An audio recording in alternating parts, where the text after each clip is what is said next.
ఆకలేస్తుంది. అయినా సరే ఆకలితో చచ్చిపోయినా అడుక్కోను మాత్రం అడుక్కోను. మరి డబ్బులు రావాలంటే ఎలా? అన్నా,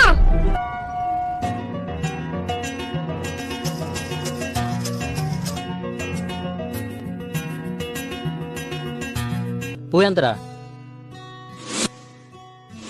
10 రూపాయలు. తీసుకో. థ్యాంక్ యూ రా. బాబు పువ్వు ఎంతమ్మా? 10 రూపాయలు. సరే ఒకటి. అయ్యా ధర్మం చేయండి అయ్యా, ధర్మం చేయండి అయ్యా. చిన్నపిల్లడైనా అడుక్కోకుండా ఎంత కష్టపడుతున్నారు చూడరా రేయ్. పిల్లని చూసి నేర్చుకోరా. కాలు చేతులు బానే ఉన్నాగా, పోయి ఏమైనా పని చేసుకోవచ్చు కదా. అక్క, అన్నం ఎంత? 30 రూపాయలు.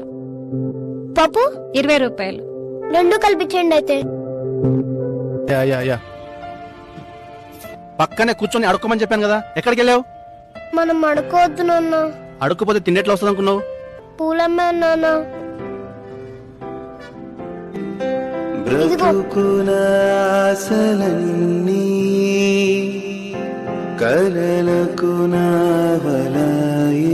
ఇక్కడ నుంచి మనం బిచ్చం అడుక్కోవద్దు నాన్న. అలాగే నాన్న. పువ్వులు అమ్ముకుందాం.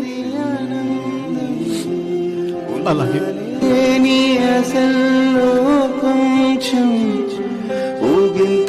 బాయ్ నాన్న. బాయ్ నాన్న. బాయ్ నాన్న, జాగ్రత్త.